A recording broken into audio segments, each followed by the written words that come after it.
வணக்கம். செல்வகுமாரின் அதிகாலை வானிலை ஆய்வறிக்கை. அதிகாரப்பூர்வ வானிலை அறிக்கைக்கு இந்திய வானிலை ஆராய்ச்சித்துறை அறிக்கையை பார்க்கவும். 2026 ஜனவரி 13 செவ்வாய்க்கிழமை அதிகாலை நிலவர ஆய்வறிக்கை. வானிலை அமைப்பு. நேற்றைக்கு மன்னார் வளைகுடாவில் நீடித்துக் கொண்டிருந்த கீழடுக்கு சுழற்சி குமரி கடற்பகுதியை நோக்கி நகர்ந்திருக்கிறது. மேலும் அரபிக்கடலில் நீடித்துக் கொண்டிருந்த காற்று சுழற்சியானது நேற்றைக்கு மங்களூரில் நீடித்திருந்தது. இன்றைக்கு அது கேரள கடலோரத்திற்கு தெற்கு நோக்கி நகர்ந்திருக்கிறது. இது மங்களூரில் இருந்து சற்று தெற்கு நோக்கி நகர்ந்த காரணத்தினால்தான் இந்த வடகடலோர மழை, வடவுள் மாவட்ட மழையில கொஞ்சம் பிரச்சனை ஏற்பட்டது. இருந்தாலும் மேற்கு மாவட்டங்கள், தென் மாவட்டங்கள் மழை பொழிவு தொடங்கி தீவிரமடையும். மீண்டும் மீண்டும் சொல்வது ஒன்றே ஒன்றுதான். தென் மாவட்டங்கள், தென் மாவட்ட மேற்கு தொடர்ச்சி மலைப்பகுதிகள், மேற்கு மாவட்டங்கள் அதாவது உடுமலைப்பேட்டை, பொள்ளாச்சி மற்றும் திண்டுக்கல் மாவட்ட பகுதிகளுக்கெல்லாம், திண்டுக்கல் மாவட்டம் மற்றும் மதுரை, ராமநாதபுரம், புதுக்கோட்டை, சிவகங்கை, தூத்துக்குடி, விருதுநகர், திருநெல்வேலி, தென்காசி, கன்னியாகுமரி மற்றும் தென் மாவட்டங்களுக்கு மழை வருகிறது. பொறுமையுடன் இருக்க கேட்டுக்கொள்கிறேன். நாளை அதிகாலை வரைக்கும் இந்த மழை வாய்ப்பு இருக்கிறது. தற்பொழுது டெல்டாவில் கனமழையாக பொழிந்து வருகிறது. மயிலாடுதுறை மாவட்டம், ஏன் அதற்கு வடக்கே கடலூர் மாவட்டம் பரங்கிப்பேட்டை முதல் தெற்கே தற்பொழுது ராமநாதபுரம் மாவட்டம் வரைக்கும் மழை பொழிவு தொடங்கி இருக்கிறது. இதுல குறிப்பாக வேதாரண்யம், அதாவது திருவாரூர், நாகப்பட்டினம், தஞ்சாவூர் மாவட்டத்திலிருந்து, அதாவது டெல்டா மாவட்டம் மற்றும் கடலூர் மாவட்டத்தில் நல்ல மழை பொழிந்து வருகிறது. அதுலேயும் குறிப்பா நாகப்பட்டினம், காரைக்கால், மயிலாடுதுறை விடிய விடிய தொடர் மழை, இடைநில்லா மழை பொழிவாக பொழிந்திருக்கிறது. தற்பொழுது மழை மேகங்கள் நாகப்பட்டினம், மயிலாடுதுறை, காரைக்கால் பகுதியிலிருந்து திருவாரூர் மாவட்டம், தஞ்சாவூர் மாவட்டம், அரியலூர் மாவட்டம், திருச்சி, புதுக்கோட்டை மாவட்டங்கள் நோக்கியும், பிறகு சிவகங்கை, ராமநாதபுரம், மதுரை, திண்டுக்கல், திருப்பூர், கோயம்புத்தூர் மாவட்டம், ஈரோடு உண்டான்னு சொல்லாதீங்க, ஈரோடு உண்டு, நீலகிரி உண்டு, கொஞ்சம் ஒதுக்கி ஒதுக்கி இருக்கும். நாமக்கலும் உண்டு, திருச்சிக்கும் உண்டு. நான் அறிக்கை இறுதி வரை கேட்டு பயன்பெற அன்போடு கேட்டுக்கொள்கிறேன். அரியலூர், பெரம்பலூர் உண்டு. இப்போது போக போக தென் மாவட்டங்களுக்கு மழை பொழிவு அதிகரிக்கும். அதாவது டெல்டா மாவட்டங்களில் பெய்து கொண்டிருக்கக்கூடிய மழை இனிமேல் வரக்கூடிய மணி நேரங்களில் டெல்டாவில் ஒரு 11-12 மணி வரைக்கும் வலுத்த மழையாக பெய்துவிட்டு பிறகு புதுக்கோட்டை, ராமநாதபுரம், சிவகங்கை மாவட்டத்திற்கு வலுத்த மழையாக பொழியும்.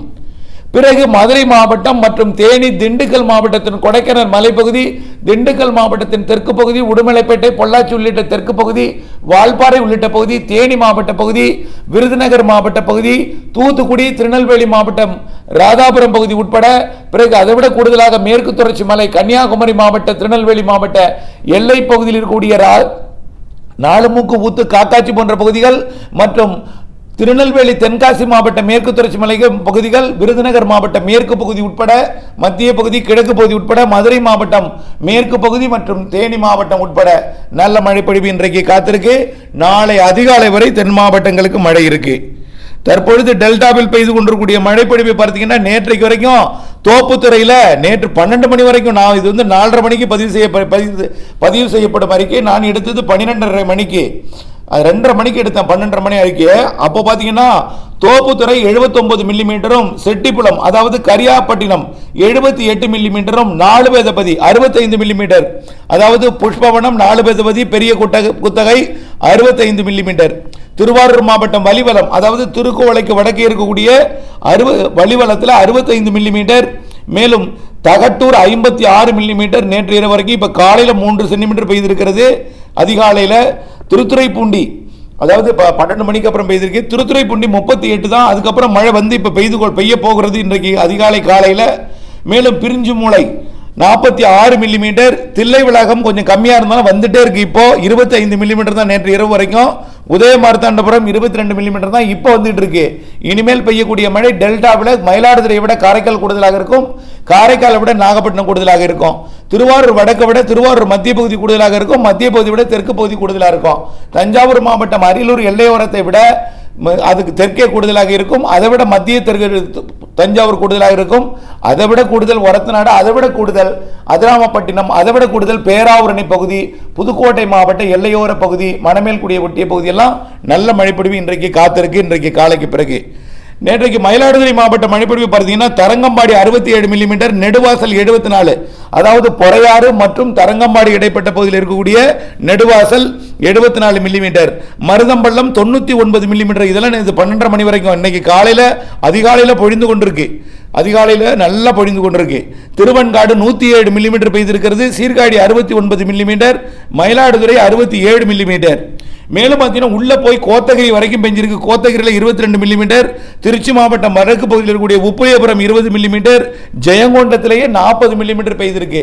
நேற்றைக்கு சிதம்பரத்தில் பெய்த மழை, மயிலாடுதுறையில் பெய்த மழை அப்படியே மணல்மேடு வழியாக உள்ளே முட்டம் மற்றும் காட்டுமன்னார் கோவில் மற்றும் வீராணம் வழியாக அணைக்கரை மற்றும் கங்கை கொண்ட சோழபுரம், ஜெயங்கொண்டம் போய் கனமழை பொழிவை கொடுத்தது. பெரம்பலூர் மாவட்டம் பெரம்பலூர்ல கூட 32 மில்லிமீட்டர் மழை பெய்திருக்கிறது.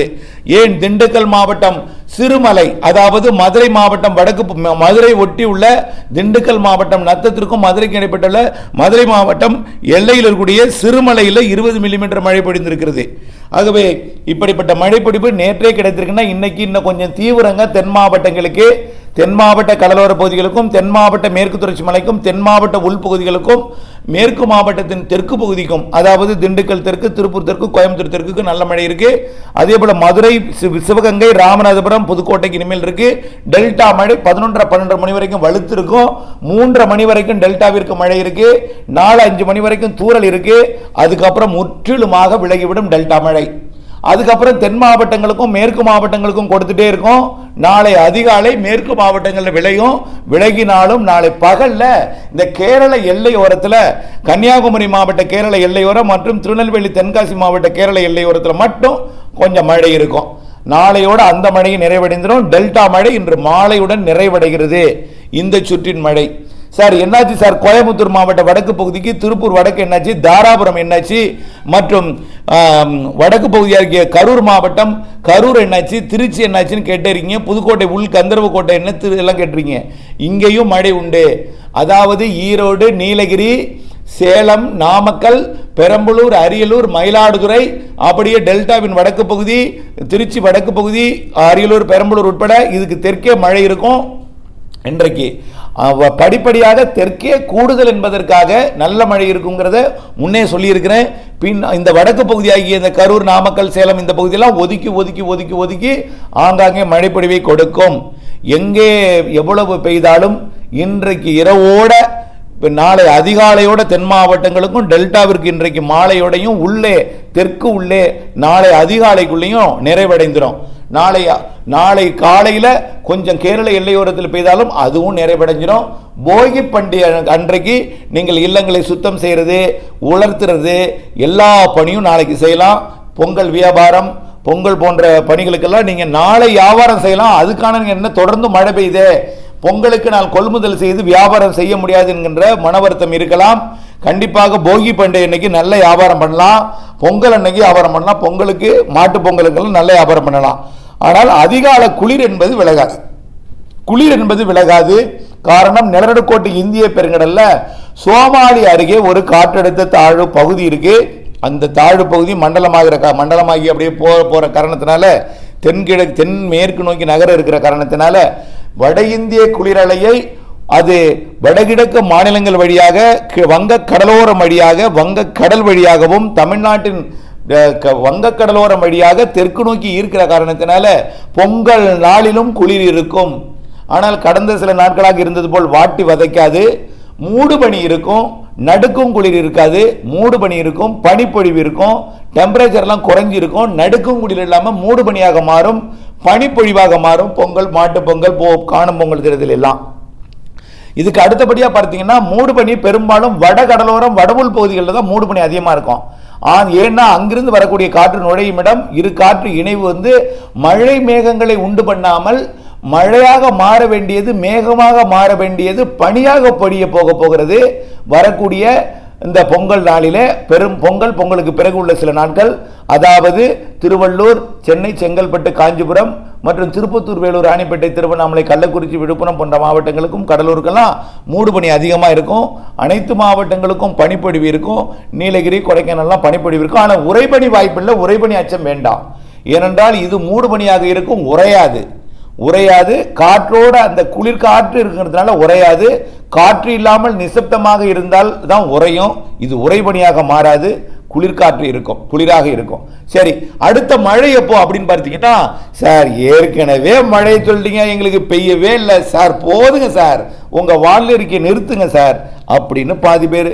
ஆமா சார், நான் தான் நம்புபவர்களுக்கும் புரிபவர்களுக்கும் வானிலை தொடர்பான அறிவியல் அறிந்தவர்களுக்கும் தான் இந்த வானிலை அறிக்கை புரிதல் வேண்டும்.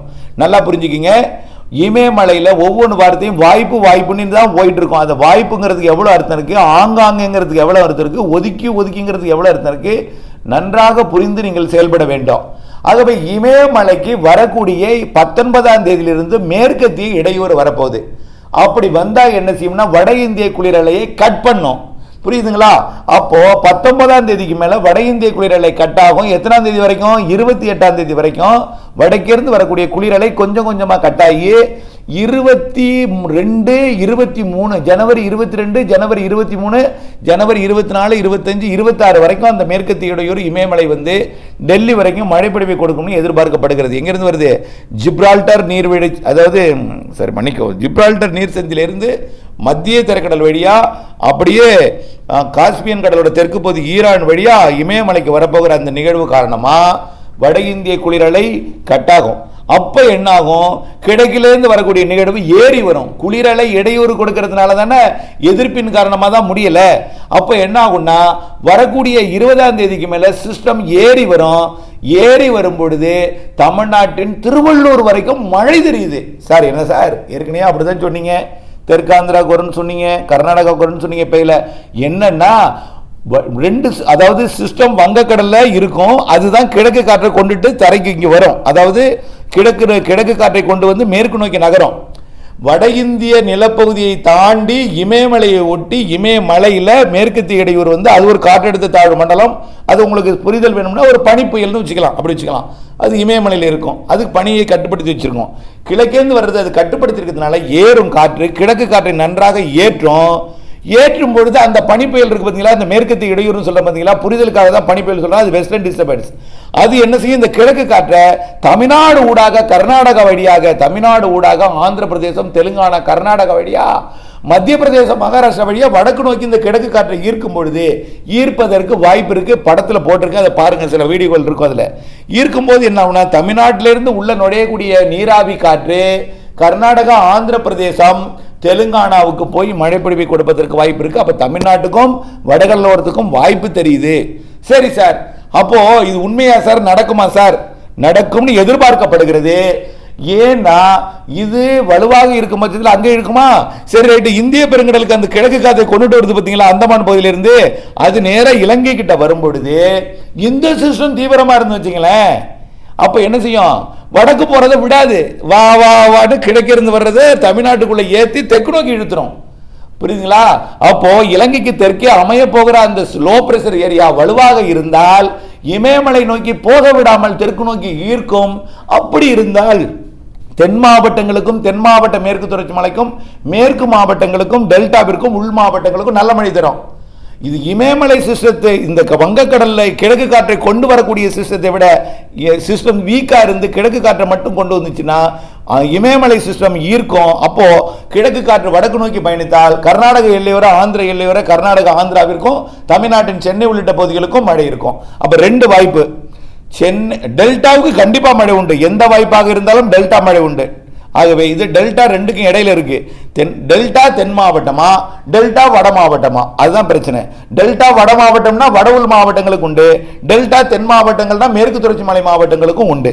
ஆகவே எது எப்படியோ மத்திய மாவட்டங்கள் டெல்டாவை சுற்றி இருக்கக்கூடிய மாவட்டங்களுக்கும், தென்கட புதுக்கோட்டை உள்ளிட்ட மாவட்டங்களுக்கும், இலங்கைக்கும் கண்டிப்பா மழைப்பொழிவு 24, 25ஆம் தேதி உண்டு. இப்ப 23, 24, 25 எதிர்பார்க்கப்படுகிறது. 23, 24, 25 மழை எப்படி உங்கள் ஊருக்கு உண்டா என்பதை வானிலை அப்டேட்ஸோட இணைந்திருக்கணும். ஏனென்றால் நான் உங்கள் நன்மைக்கு தான் சொல்றேன். இப்ப நிலக்கடலை போட போறாங்க, 10 நாள் இடைவெளி வேணும். இப்போ நாளைக்கு பொங்கல்ல போட முடியாது, ஆட்கள் வரமாட்டாங்க. இப்போ மழை பெஞ்சிட்டு இருக்கு டெல்டாவில். பொங்கல் முடிஞ்சா எத்தனாம் தேதி? 17, 18ஆம் தேதி ஆயிடும். அப்புறம் 4-5 நாள் தான் இடைவெளி இருக்கு. நிலக்கல்ல போட்டால் முளைக்கிறதுக்கு 10 நாள் வேணும். அது ஒரு இடைவெளி பிரச்சனை இருக்கு பார்த்தீங்களா?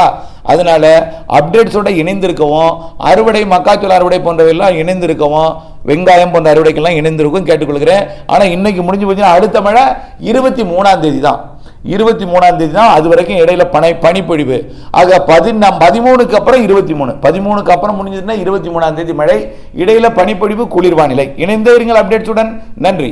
டெல்டாவிற்கு வந்து கொண்டிருக்கும் மழை நாகப்பட்டினம், திருவாரூர், மயிலாடுதுறை, நாகப்பட்டினம், காரைக்கால், மயிலாடுதுறை மழை திருவாரூர், தஞ்சாவூருக்கும், பிறகு புதுக்கோட்டை, ராமநாதபுரம், சிவகங்கை, மதுரை, திண்டுக்கலுக்கும் கொடுக்க இருக்கிறது. பிறகு தென் மாவட்ட மேற்கு தொடர்ச்சி மலை தென் மாவட்டங்களுக்கும் என்பதையும், உங்கள் ஊருக்கு உண்டா என்பதை எப்பொழுது என்பதையும் விரிவான அறிக்கையாக கேட்டு புரிந்து உணர்ந்து விலகி இருக்க அன்போடு கேட்டுக்கொள்கிறேன். நன்றி.